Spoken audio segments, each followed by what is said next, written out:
Um santo dia para todos vocês. É uma graça estarmos reunidos mais uma vez para falar sobre Nossa Senhora, falar sobre as figuras. O que você entende por figuras? É muito interessante formularmos conceitos, porque com esses conceitos a gente vai conseguindo adentrar na vida espiritual e termos mais facilidade de chegar naquilo que Deus quer nos proporcionar, naquilo que Deus quer fazer. Então, hoje nós vamos falar sobre as prefigurações da Santíssima Virgem. E aí é bem importante pararmos para pensar. Prefiguração, o que é que significa isso? Pré é uma coisa antecipada, mas vamos entender figuras. Qualquer figura, qualquer representação, seja pintada, gravura, uma escultura, não é? Ela vai proporcionar que a gente tenha uma ideia de uma imagem. E essa inspiração pode ser em algo real, mas a gente também pode fazer uma figura daquilo que é fruto da nossa imaginação. Quando nós conseguimos compreender os conceitos, fica muito mais fácil. Por exemplo, se você fala assim, eu tenho uma figura que todos os lados são iguais. Se a gente está falando isso na geometria, se a gente está falando nessa linha de entendimento, nós entendemos que é um quadrado. Se diz assim, uma figura de 3 lados iguais, então vai ser um retângulo, vai ser um triângulo. Então é muito importante também formularmos a ideia da figura, porque compreendendo a figura a gente chega nos conceitos. Entende isso? Então, falar sobre prefiguração da Virgem Maria é ter o entendimento de algumas condições, de algumas características que são próprias dela e por isso que a gente vai fazer essa associação. Quando nós estamos falando nas figuras, a gente também tem a caricatura, que seria o quê? Justamente uma figura que ela é carregada de um traço marcante. Por exemplo, mesmo que seja um desenho com poucas descrições, mas a gente já entende que nós estamos aí com a figura de Silvio Santos. O que é o traço marcante dele? Talvez o sorriso, talvez os dentes, mas a caricatura vai ter um sentido também de algo como se fosse um humor, né? Vai trazer, vai ressaltar. Então, o que é que a gente consegue olhar para a Virgem Maria e encontrar nela ressaltado? O que é que a gente pode falar espiritualmente que seja algo como uma virtude heróica? É aquela situação que sobressai. Então, quando nós falamos sobre a Virgem Maria, a gente vai lembrar logo da humildade de sua serva. Então, essa humildade é um traço marcante na figura de Nossa Senhora. Existem muitos símbolos que pelos símbolos a gente consegue entender. Se nós estamos falando de virtudes, não é? A gente pode entender que a paciência, como é que a gente pode fazer com que as pessoas tenham uma leitura simbólica da paciência, nesse caso, deste desenho, dessa figura, usou um sinal, entende? A fortaleza vai ser a espada, a justiça colocou uma balança, a temperança. Então, existem símbolos que vai nos ajudar a entender sobre a figura que nós estamos querendo falar. Quando nós falamos dos animais, né, a gente colocou aqui algumas figuras dos animais. A gente pode fazer uma analogia. O que seria analogia? Seria justamente essa relação para vermos a semelhança de um com o outro e aí a gente vai poder estabelecer também o que é diferente, o que é igual, o que é parecido. Quando nós estamos falando dos animais, a gente pode dizer assim, pegar uma figura do animal e perguntar qual é o animal que faz au au, aí a gente vai associar a figura do cachorro, cocorococó, do galo, e aí podemos fazer essa comparação entre os animais e chegar naquela que seja a figura. Se nós precisamos falar de uma figura de um desenho animado que vai falar sobre vícios, de repente o Garfield é uma boa sugestão. Por quê? Porque essa figura dele é muito forte, ele ser preguiçoso, tanto é que ele odeia segunda-feira, não é? Ele é guloso, ele tem uma paixão assim irresistível para a lasanha. Então, as figuras têm esse penhor de transmitir, seja um comportamento, seja uma personalidade, entende? Então a gente vai cada vez mais ter essa percepção através das figuras. Mas quando nós falamos da figura da Virgem Maria, então a gente vai trazer as suas imagens. Se nós queremos falar de Nossa Senhora das Graças, a gente entende que as mãos nas figuras dela, as mãos vão estar expostas. A gente quer falar Nossa Senhora da Assunção, as mãos para cima. Então, a parte corporal também vai me levar a uma figura.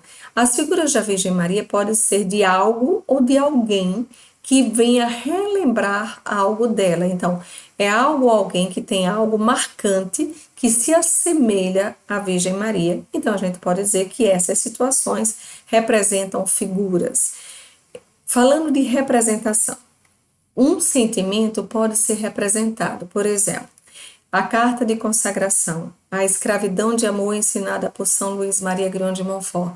Na sua própria carta, não sei se você já fez a consagração ou não, vai ter um momento que nós vamos dizer: ó Mãe de Misericórdia, concedei-me a graça de obter a verdadeira sabedoria de Deus e de colaborar para isso, entre o número daqueles que amais, ensinais, guiais, sustentais, protegeis como filhos e escravos vossos. Então, pode ser que essa pessoa tenha tentado expressar em figuras qual era o seu relacionamento com a Virgem Maria. Guiar, sustentar, proteger como filho e escravo. O que foi que ela entendeu? Ela teve a compreensão que o manto protetor da Virgem Maria, se estiver sobre ela, ela consegue ter essa vivência. Então, através das figuras, nós também podemos expressar a nossa devoção, também podemos expressar a nossa expectativa para com a nossa boa mãe. Entendamos Antigo Testamento, não é? E Novo Testamento. O que o Antigo Testamento vai falar? Justamente da vinda do Senhor. É toda a história de salvação onde é anunciada a vinda do Messias. E o Novo Testamento? A partir do Novo Testamento, não mais vinda, mas vida de Jesus. Então a gente vai entender que no Antigo Testamento tiveram várias situações de pessoas, de homens e mulheres que manifestavam, não é, por sua vida a expressão. Se eu estou falando Antigo Testamento, eu estou falando de pessoas que tiveram uma pré-figuração, é uma antecipação daquela figura, seja da figura de Jesus, seja da figura da Santíssima Virgem. Então, Abraão, Isaac e Jacó são todas prefigurações de Jesus Cristo, tá certo? Esther, Judite e tantas outras mulheres vão ser prefigurações da Santíssima Virgem. Então, uma prefiguração é a representação antecipada daquilo que está por vir. Então, existiram figuras emblemáticas no passado que prenunciaram justamente a chegada ou a forma de ser de Nosso Senhor e da Santíssima Virgem. Então, o Deus de Abraão, Isaac e Jacó, que são pré-figuras de Jesus, né? Também é o mesmo Deus de Sara, Rebeca e Raquel, que são prefigurações da Santíssima Virgem. Essas mulheres são justamente as esposas dos patriarcas. E aí a gente vê em Sara, em Rebeca, em Raquel, manifestações daquilo que a Santíssima Virgem vai viver lá no Novo Testamento. Então, a forma delas agirem, delas reagirem às situações, delas falarem, delas articularem, delas sofrerem, delas confortarem as pessoas, nessas atitudes delas, nós conseguimos encontrar Nossa Senhora. Então, prefiguração, eu falei que pode ser algo ou coisa, não é? Mas pode ser sobre alguém, uma pessoa. Quando nós falamos de prefiguração no Antigo Testamento, nós podemos dizer que algumas coisas são prefiguração. Quando a gente fala do arco-íris é uma prefiguração de Nossa Senhora. Por quê? Porque existem situações que estavam envolvido o arco-íris no Antigo Testamento, que essas situações foram situações vivenciadas pela Virgem Maria. Então, algo ou coisas que prefiguram Maria no Antigo Testamento. Louvar e reconhecer, né? quando eu louvo e eu reconheço naquela passagem bíblica uma expressão, uma atitude, uma atuação da Santíssima Virgem. Então, existem várias expressões que nós podemos também, que essas expressões são figuras, ou essas expressões podem ser também títulos ou invocações. Quando nós rezamos o ofício da Imaculada Conceição, existe várias dessas invocações. Velo de Gedeão, Estrela de Jacó, Trono de Salomão, Torre de Davi, coisas, algo que representam, que prefiguram a Santíssima Virgem, e é isso que a gente vai falar um pouquinho. Então, quando a gente está falando do arco-íris, aí a gente vai ter um título, uma invocação, uma expressão, uma figura, Ísis do céu claro. O arco-íris é o sinal da aliança entre Deus e os homens, concedido depois do dilúvio. Aí vocês percebam, a Virgem Maria lá no Novo Testamento, não é? Por isso que a gente diz que a Virgem Maria é a mulher do Novo e do Velho, porque a gente encontra atitudes dela nessas coisas. A Virgem Maria é o sinal da nova aliança, do próprio Deus que veio ao mundo para nos salvar das águas tempestuosas na história da salvação, na história humana, na história do gênero humano. Então a gente pode comparar. Mas também vocês podem associar a Virgem Maria como o trono de Salomão. O rei Salomão, ele mandou fazer para si um trono muito esplendoroso, né? Feito de marfim, revestido de ouro. E aquele que é o maior, né, do que Salomão, que nosso Senhor Jesus Cristo é maior do que Salomão, ele quis também um trono para si, mas esse trono que ele escolheu para si, esse trono para ele habitar, revestido de todas as graças, é a Virgem Maria. Então, associar a palavra trono de Salomão com o trono que Jesus escolheu, e aí a gente vai fazendo essas prefigurações. E a Arca de Noé, Nossa Senhora, ela é compreendida também como a Arca de Noé. A Arca de Noé, grande navio feito por Noé, por onde de Deus, na qual, por ordem de Deus, no qual ele, com a sua família e suas diversas espécies de animais, salvaram durante o dilúvio. E aí, como é que nós conseguimos comparar com a Santíssima Virgem? Foi justamente por Maria, Arca, que Jesus Cristo salvou os homens. Todos aqueles que estavam na arca se salvaram, todos os que recorrem à Virgem Maria também se salvam. A arca flutuava sobre as águas, enquanto tudo mais submergia. Maria foi a única preservada das ondas do pecado.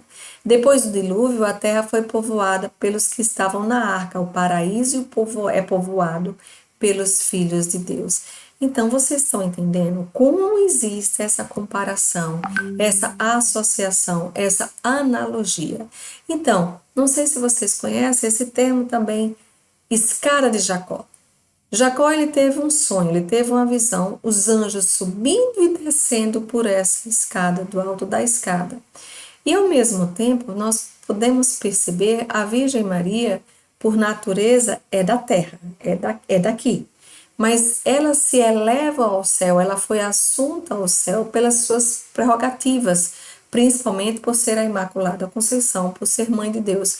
Então, por ela e pela intercessão dela, Deus envia constantemente seus anjos. É por ela que também vai as graças, por isso que o nome dela também, uma figura dela é Porta do Céu, porque justamente ela faz esse trâmite acontecer para as nossas vidas. Mas também podemos dizer e comparar com uma sarça ardente. Moisés avistou sobre o Monte Horebe um arbusto que ardia sem se consumir. Deus falou-lhe naquele arbusto. Né? E é bem interessante que, ao mesmo tempo, essa sarça ardente, quando Moisés está lá, vai ser dito que tira as sandálias dos teus pés, porque esse lugar aqui é um chão sagrado. Mas aí vocês entendam, aquele chão era um chão sagrado, Deus falava para Moisés, havia aquele fogo que não se consumia e a Virgem Maria. Como é que a gente pode fazer essa comparação? Deus, oculto nas chamas da sarça, preparava Moisés para a libertação do povo do cativeiro do Egito. E a Virgem Maria conservou-se intacta, passou ilesa por essas chamas que consumiu os outros filhos de Adão e Eva. né, que é as chamas da concupiscência. E a Virgem Maria nunca teve, nunca caiu nas tentações, no pecado, na mácula. Também o nosso Salvador, oculto no seio da Virgem Maria, preparava a nossa salvação. Prefiguração, Moisés de Jesus, prefiguração da Virgem Maria. A gente pode colocar também a sarça ardente. Abrigou dentro de si, sem ser consumido, o fogo do Divino Espírito Santo e acolheu o seu seio o Verbo de Deus encarnado. Então a gente vai crescendo cada vez mais nisso.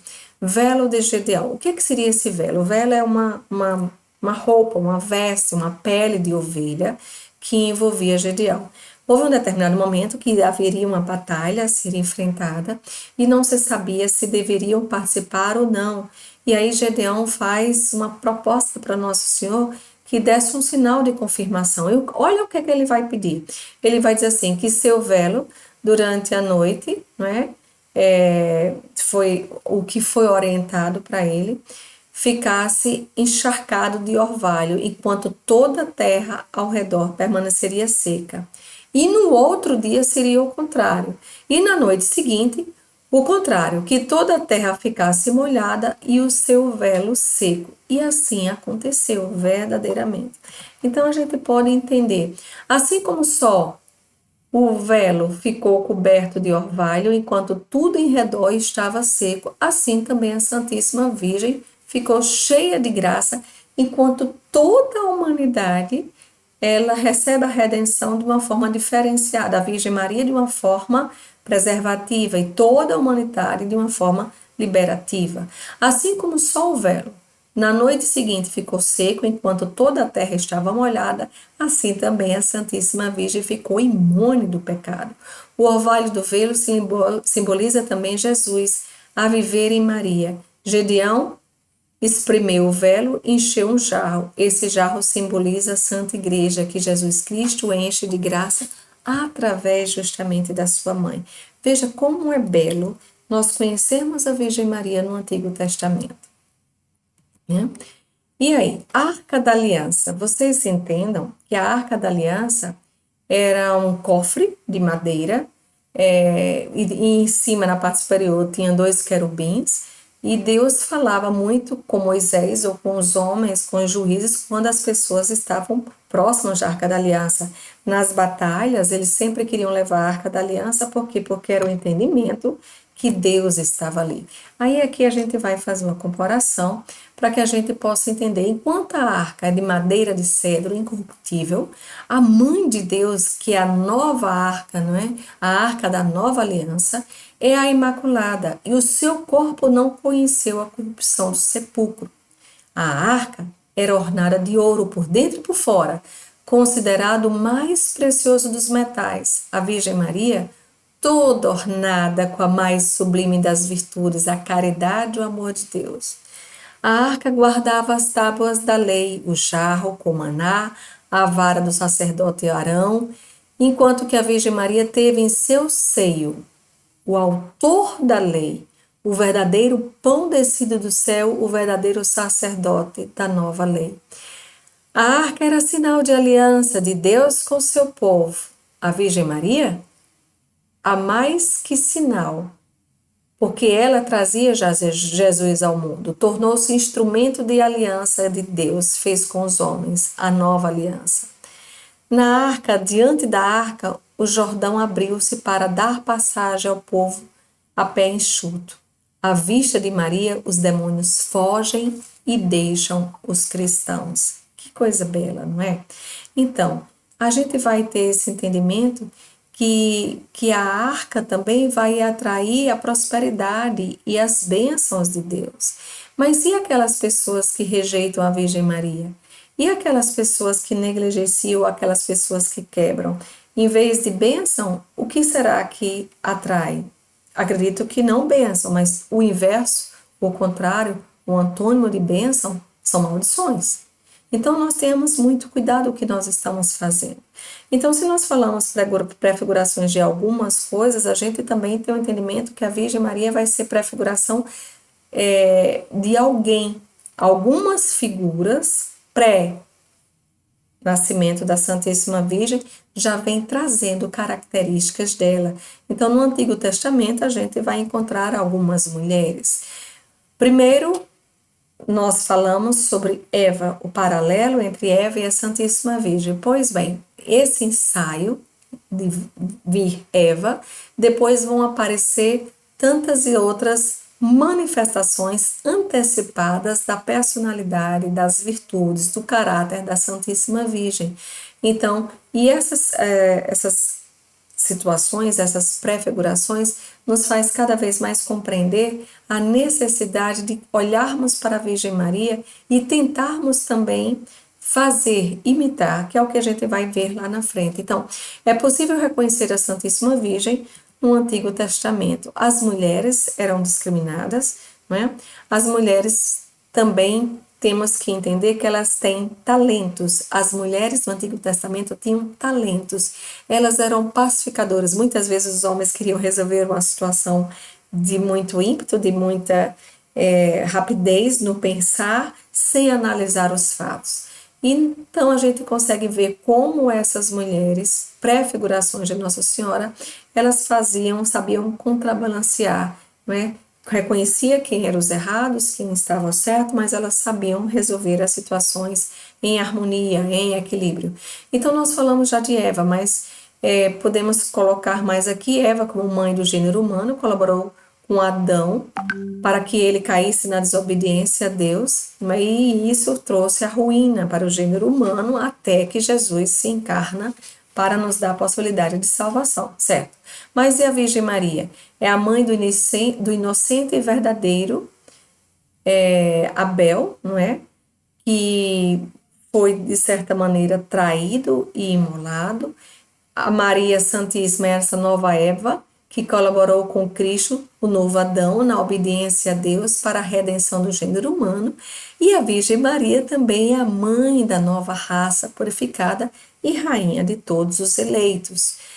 Quando nós podemos fazer a comparação da esposa de Abraão, que é Sara, com a Virgem Maria, nós vamos ter também um entendimento da mulher que supera as dificuldades, da mulher que era chamada de estéril, mas aí a gente tem uma mulher que era estéril, uma mulher que era virgem, entende? A gente pode fazer essa associação. A Virgem Maria se torna a mais fecunda das mulheres e é a mãe do verdadeiro Isaac que foi imolado. Enquanto Abraão leva Isaac e de repente lá Deus providencia o cordeiro e ele não precisa imolar seu filho, a Virgem Maria não. Enquanto Sara teve seu filho de volta, a Virgem Maria teve que realmente dar. Podemos encontrar também na esposa de Isaac, Rebeca, traços da Virgem Maria, uma mulher que providencia, uma mulher caridosa, além de dar água àquela comitiva, dar água aos camelos, é uma mulher que está preocupada, uma mulher que está atenta, ela que providencia água. E a Virgem Maria, o que foi que ela fez? Faltou vinho naquela festa e ela manda aqueles servos encher as talhas de água para que Jesus faça toda a transubstanciação. Então a gente consegue fazer essas comparações sempre. Isaac olha para Rebeca, tem um amor por ela muito grande, né? E ela era cheia dos dons. Ela é a mãe de Esaú, de Jacó e Rebeca. E ela é o símbolo justamente daqueles que são justos, daqueles que são pecadores. E a veste que Rebeca vai dar para o seu filho vai envolver. Então a gente percebe isso também na situação quando Nossa Senhora vai nos revestir do seu primogênito, que é Jesus Cristo.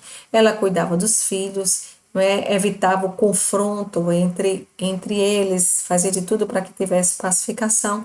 Nós vamos falar muito de Rebeca quando nós estivermos estudando o Tratado da Verdadeira Devoção. São Luís Maria Grignion de Montfort, ele vai fazer essa associação. E Nossa Senhora é a mãe dos justos, dos pecadores. Ela quer cada vez mais nos livrar daquelas situações que nos faz cair. Encontramos agora Jacó. Jacó tem amor por Raquel, mas ele primeiro se casa com Lia em virtude de uma situação que o pai delas causou. Mas resumindo, Raquel é a pastora, ela cuidava das ovelhas do seu pai, enquanto a Santíssima Virgem vai ser a mãe do bom pastor, não é? A gente encontra também essa situação. E quem vai ser Raquel? Raquel vai ser mãe dos dois filhos que tanto Jacó amava, que vai ser José e Benjamim. Então, eles vão estar José, qual José? José do Egito, aqui nós vamos encontrar Abigail. Quem que foi Abigail? Uma pré-figuração de Nossa Senhora. Abigail foi esposa de Nabal, que com suas súplicas a Davi salvou toda a família da morte. A Virgem Maria, nada mais, nada menos, um dogma que nós esperamos, temos fé em Deus que um dia vamos escutar, ser decretado, é a corredentora do gênero humano, com seu filho, salvou-nos da morte eterna. Temos também uma grande mulher libertadora, Judite. Quem que foi essa Judite? Ela foi notável pela sua beleza, pela sua virtude e pela sua coragem, salvou seu povo da invasão dos inimigos, inclusive cortou a cabeça de um dos chefes que eram opositores daquele tempo. E a Virgem Maria? Você pode dizer assim, nossa, essa mulher cortou a cabeça, e a Virgem Maria que esmaga a cabeça da serpente. A obra-prima das mãos de Deus nos faz salvar do demônio, justamente pisando nessa cabeça. Então, você percebe que existe situações paralelas. Existe uma grande mulher, uma rainha intercessora do seu povo, Esther, esposa do rei Assuero. Ela pede e suplica ao seu esposo, ao seu rei, para que não houvesse a destruição do seu povo. E a Virgem Maria nos salva por seu filho e pela sua contínua mediação e das graças que ela vai nos propor. Então, se eu tenho um entendimento que eu quero amar, eu quero imitar. Quem ama, imita. Um filho que olha para a mãe faz, quando eu crescer eu quero ser que nem ela. A gente pode dizer também, filho de peixe, peixinho é. Então, quem ama, imita. E quem busca uma verdadeira imitação da Virgem Maria, agora no Novo Testamento, a gente pode dizer, eu olho para a Virgem Maria, busco imitar Nossa Senhora, então eu estou buscando uma configuração. Eu quero estar na figura dela, eu quero estar como ela. Então, a configuração é eu tentar me assemelhar nos aspectos, na aparência, na estatura. Então, quando nós falamos de amar, imitar a Virgem Maria, eu estou dizendo configurar, imitar as virtudes, é a melhor forma de configurar. Então, se eu falo de pré-figuração, eu tenho um entendimento que é antes, Antigo Testamento, antes da Virgem Maria, todas aquelas mulheres ou as coisas que tivessem um paralelo com ela é pré-figuração. Depois da Virgem Maria, a gente já tendo a Santíssima Virgem na nossa terra, a gente olha até hoje para essa mulher e diz que queremos nos configurar. Como pré-figuração da Ordem do Carmelo, nós podemos dizer que o profeta Elias teve um momento que estava rezando, pedindo para que chovesse, e ele vê uma nuvem. Aquela nuvem é uma pré-figuração. Por quê? Porque a nuvem é algo que está cheio de água. A Virgem Maria estava cheia de Deus para transmitir, para transbordar para os seus. Então, quando a gente olha essas mulheres, Santa Teresa d'Ávila, Santa Catarina de Sena ou própria Santa Teresinha, nós podemos dizer que são mulheres que, focadas no exemplo de Nossa Senhora, elas estão hoje cada vez mais nos apresentando suas atitudes que foram de configuração com a Virgem Maria. E quantas mulheres olhando para esse testemunho dessas carmelitas também não buscam justamente essa configuração. Vamos falar aqui no Brasil. Nossa Senhora Aparecida, né, realizou suas obras, os seus milagres, né? Quantas pessoas alcançaram graças por meio à mediação de Nossa Senhora. Um dos milagres de Aparecida do Norte foi quando um escravo foi passando, pediu ao feitor para rezar diante da imagem. Quando ele estava lá, as correntes quebraram. E o que aconteceu? O feitor disse que não tinha condições de prender aquele homem que a Senhora, mãe do Deus vivo, assim o libertou. Então aí a gente tem o entendimento da princesa Isabel, não sei se sabe, existe todo um processo para que venha se tornar santa de nossa igreja, existe vários estudos pelas virtudes heróicas que ela tem. Mas quando a gente vê a questão abolicionista, a Virgem Maria é aquela que quebra as correntes, a princesa Isabel é aquela que, olhando o exemplo de Nossa Senhora, quer também proporcionar a liberdade dos escravos. Então a gente pode chamar que isso é uma configuração. Então, meu irmão, eu devo olhar para a Virgem Maria, entender quais são as virtudes dela e buscar essa configuração, essa figura. Mas por que é tão importante buscar a figura? Porque Deus, quando nos criou, Gênesis 1 já vai dizer: então Deus disse: façamos o homem nossa imagem e semelhança. Nós precisamos atingir essa configuração. E a gente tem também o entendimento que quando Satanás, a serpente, vem tentar Eva e Adão, que são as prefigurações de Nosso Senhor e da Virgem Maria, ele estava querendo arrancar deles essa imagem de santidade. Por quê? Porque eles querem denegrir, eles querem manchar a reputação, difamar. Então a gente pode dizer que o pecado original vem danificar a figura da criação, daquilo que Deus quer. Então, o que é algo desfigurado? Se a gente olhar para o catecismo, desfigurado pelo pecado e pela morte, o homem continua sendo a imagem de Deus, a imagem do Filho, mas é privado da glória de Deus, é privado da semelhança de Deus. Então, quando eu estudo, quando eu busco entendimento de quem é a Santíssima Virgem, cada vez mais eu vou crescendo. No Tratado da Verdadeira Devoção, São Luís vai nos mostrar que o amor verdadeiro me leva a uma imitação e nos leva a alma a evitar o pecado, imitar justamente as virtudes de Nossa Senhora. Quais são as virtudes de Nossa Senhora? Profunda humildade, fé viva e tantas outras. O que é que nós, enquanto comunidade, fizemos? Nós fizemos um projeto chamado PHS, por hoje sim eu vou imitar uma virtude de Nossa Senhora. Então, a gente vai colocar que a cada dia nós devemos nos esforçar por uma virtude. Praticamos, nos exercitamos a praticar a virtude da profunda humildade no dia 1, 11 e 21, fé viva, no dia 2, 12 e 22, dia 3, 13 e 23, obediência cega e assim consequentemente. Contínua oração, mortificação universal, pureza divina, ardente caridade, paciência heróica, doçura angélica e sabedoria divina. Se eu busco essa vivência no PHS, eu estou buscando uma configuração com nossa Mãe Santíssima. Muitos cheirinhos no coração de vocês, e lembrando sempre, estejamos atentos quais são as pré-figurações e estejamos atentos que nós precisamos nos configurar.